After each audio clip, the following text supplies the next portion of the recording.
Bom dia, família de amor, família dos filhos e filhas do Divino Pai Eterno. Olha, estamos mais uma vez aqui no ar com o nosso querido programa Pai Eterno, diretamente aqui do nosso santuário, do nosso estúdio, de onde nós falamos para todo o Brasil, sobretudo para você, que é membro da nossa família de amor e nos acompanha dia após dia aqui pela nossa Rede Vida, o canal da família dos filhos e filhas do Divino Pai Eterno. Você estava acompanhando agora há pouco a novena dos filhos e filhas do Divino Pai Eterno e agora nós estamos aqui no programa Pai Eterno em mais esta manhã. Que bom estar com você, saiba que nós estamos sempre rezando pela sua intenção particular nas missas, nas novenas, mas aqui no programa Pai Eterno nós prestamos contas deste trabalho e com muita transparência mostramos para você o fruto da sua contribuição e também da sua generosa doação. Olha, além de todos os trabalhos que fazemos dia após dia, nós já estamos aí com a contagem regressiva para a Romaria. Falta pouca coisa para nós organizarmos, já que faltam 54 dias para a Romaria desse ano. Você vai estar conosco rezando? Você vai se somar a nós aqui nesta Romaria deste ano? Nós estamos esperando você.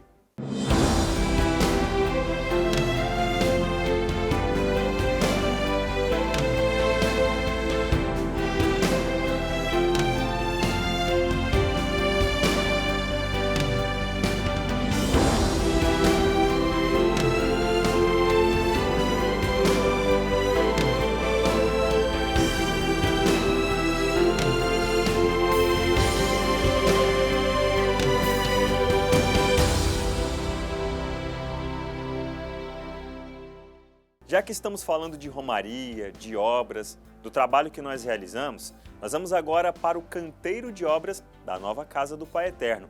Uma obra que está sendo construída com as mãos e com a sua doação, devoto e devota, vocês que são membros da família do Pai Eterno. Bom, mas vamos falar de obra porque hoje nós vamos atualizar você de todos os trabalhos que estão acontecendo por aqui.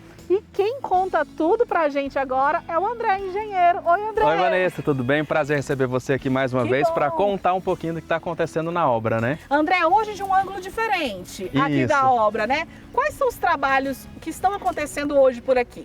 Hoje, Vanessa, a gente já comentou algumas vezes que a gente está trabalhando nos braços da cruz, né? Um dos braços da cruz é aquele que a gente terminou a parte da alvenaria, que os devotos puderam acompanhar na romaria passada e que os que conseguem vir à obra, conseguem acompanhar o andamento da obra, conseguem ver aquela parte de alvenaria já concluída. E a gente está trabalhando no outro braço da cruz, e a gente tem algumas atividades acontecendo aqui, Vanessa. André, e eu fiquei sabendo que hoje o pessoal está trabalhando, não só hoje, essa semana inteira está intensiva, porque vai acontecer um grande evento, que para a obra é um grande evento neste final de semana, é verdade? Isso mesmo, Vanessa. A gente tem uma grande concretagem para acontecer no final de semana, até por isso ela precisa acontecer no final de semana, porque a concreteira não consegue atender a gente durante a semana. Então a gente tem aproximadamente 200 metros cúbicos de concreto para utilizar na obra em um dia. Então, se a gente pensar em volume, para a gente ter uma referência, Vanessa, como se a gente estivesse pegando 200 caixas d'água de 1.000 litros, encher de concreto e a gente vai usar aqui na obra no próximo final de semana. São quantos caminhões de concreto? Assim, aproximadamente 20 caminhões de concreto. É muita coisa. E é trabalho para quanto tempo? Quantas horas? A gente deve passar aí aproximadamente 14 horas fazendo essa concretagem, porque a gente já mostrou algumas vezes como é que a concretagem acontece. Então a gente programa com a concreteira.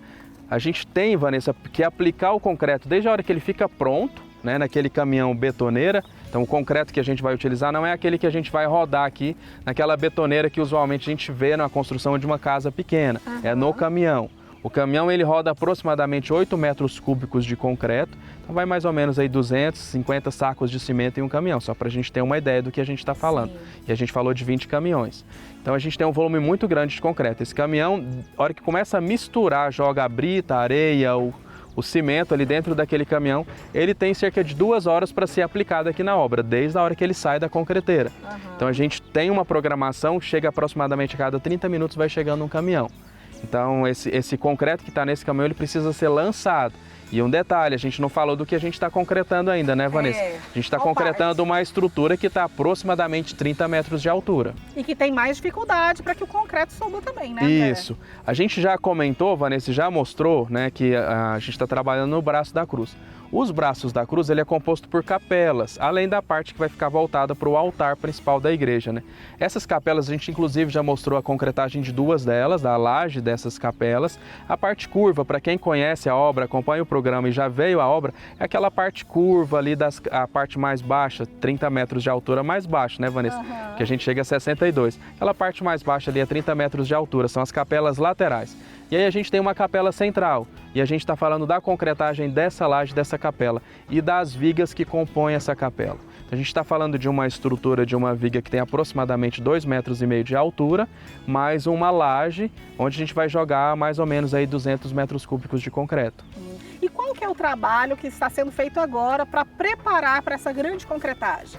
Esse trabalho, Vanessa, você começou falando muito bem, ele está dedicado essa semana para que isso aconteça, para que essa concretagem aconteça, mas é um trabalho que vem aproximadamente aí cerca de 80 dias já acontecendo.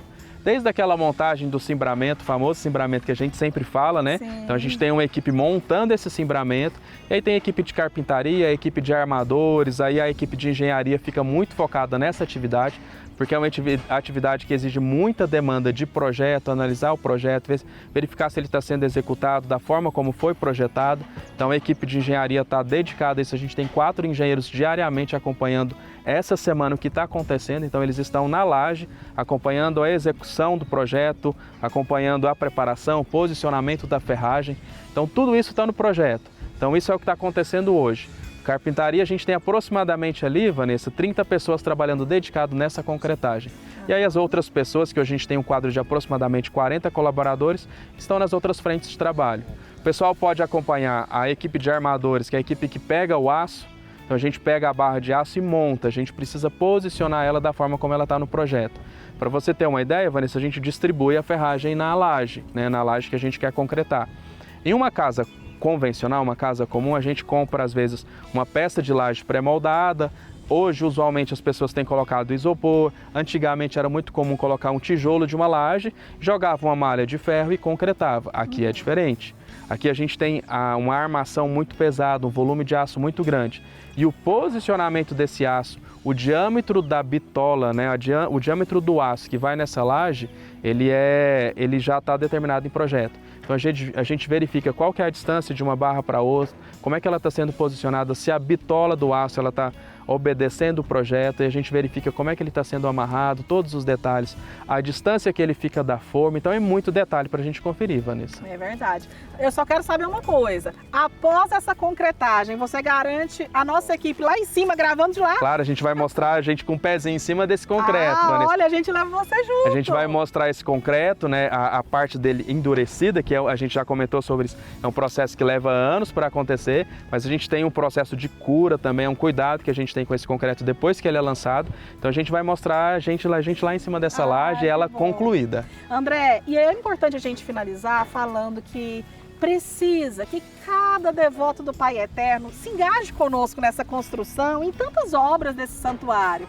Quanto mais pessoas estiverem empenhadas nessa construção, mais rápido a gente consegue. Mais rápido a gente consegue. Igual eu comentei, a gente dedicou as atividades nessa etapa da obra, nessa laje, mas a gente poderia estar desenvolvendo as outras etapas com o mesmo afinco, né? Mas para isso a gente, além das orações, das doações, a gente precisa de mais participação, de mais doações, para que a obra aconteça, para que ela alavanque cada vez mais, para que a gente consiga desenvolver várias etapas ao mesmo tempo, trabalhar tanto com a laje, igual a gente está dedicado essa semana, mas com os pilares, as vigas, as montagens de cimbramento, e a obra consiga evoluir cada vez mais. André, eu queria chamar a atenção agora para uma construção desse nível. Às vezes a pessoa olha e fala assim, mas essa obra está demorando tanto. Por que área estamos falando de construção aqui nesse santuário? Para a gente ter eu sempre trago referência uma casa, uma residência, né? Uhum. Mas para a gente ter ideia da dimensão, eu preciso sair dessa parte de uma residência para comparar com um prédio aí de 20, 30 pavimentos, que é o que a gente tem aqui de altura hoje, Vanessa. Então a gente tem o lado que está concluído, né, o braço da cruz, ele está a 62 metros de altura, um prédio de 30 andares. Aquele lado ali, em uma pequena parte dele, a gente jogou ali, usou 120 toneladas de aço. aproximadamente 2.000 metros cúbicos de concreto. Então daria para a gente erguer aí um prédio de 20 pavimentos em um dos braços da cruz que a gente está falando. O outro braço da cruz, que é o espelho, né, a parte estrutural, então a gente está comparando uma construção, uma obra de arte, porque ela é cheia de detalhes arquitetônicos, as vigas de 2, 3 metros de altura. Em uma residência, uma viga tem 20 centímetros, 30 centímetros. Aqui a gente está falando de uma estrutura de 2, 3 metros de altura, que o armador, que é o cara que vai lá e pega o aço e amarra, né, o ferro, o arame, ele entra dentro da estrutura. Então a gente está falando de uma obra muito grande, são detalhes. Eu comecei falando de uma concretagem de aproximadamente 200 metros cúbicos de concreto, com cerca de 70, 80 dias para ela acontecer. Então é uma obra realmente que demanda muito da equipe de engenharia, demanda muito tempo e é um volume de obra muito grande, cheio de detalhes. A gente está falando de uma estrutura que a gente vai concretar a 30 metros, mas a gente chega a 62 metros de altura e aí ela vai evoluindo e a gente vai chegar aí a 120 metros de altura com essa obra em alguns pontos dela. Um dos casos é a cúpula, né?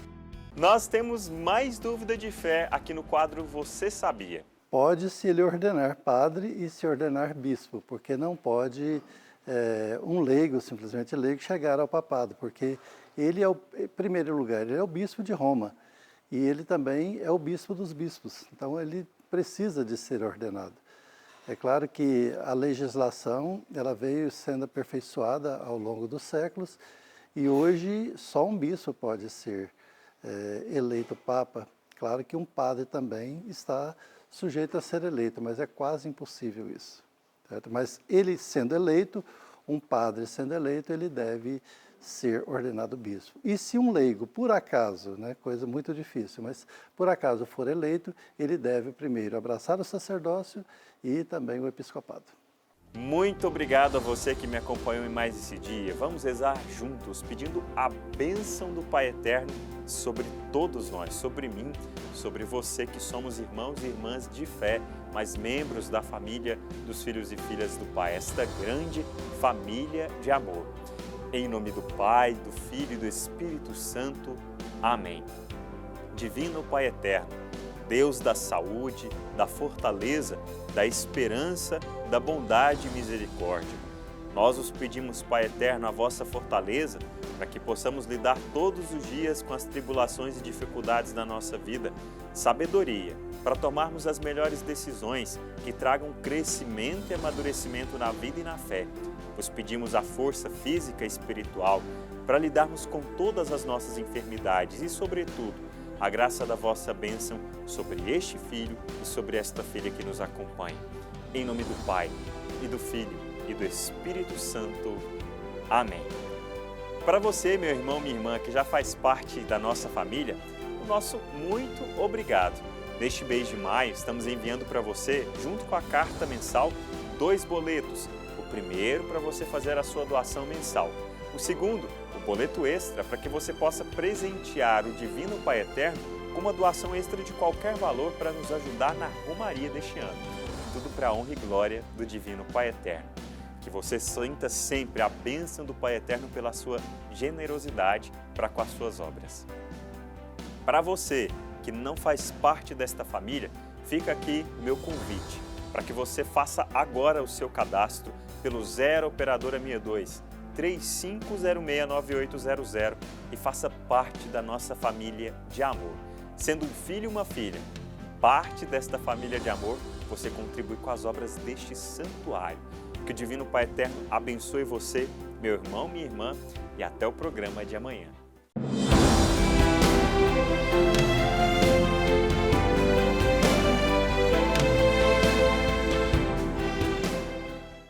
Para quem busca a luz, é importante se desviar das sombras. Agir de forma violenta é negar a sua verdadeira vocação natural. É preciso manter-se no caminho da verdade e do amor, seguindo na direção certa. A exemplo de Jesus em sua virtude divina, sendo fraterno e amoroso. Devemos juntos lutar pela paz, em busca do carinho, e sempre, apesar de nossos defeitos, buscarmos a consagração do amor no Divino Pai Eterno. Na família, no trabalho e na escola, na política e na cultura, nos movimentos populares e nos meios de comunicação, todos nós temos um chamado a testemunhar, pela palavra e pela vida, a mensagem de Jesus Cristo. Em toda e qualquer realidade, a nossa missão é necessária e insubstituível: propagar o amor do Divino Pai Eterno.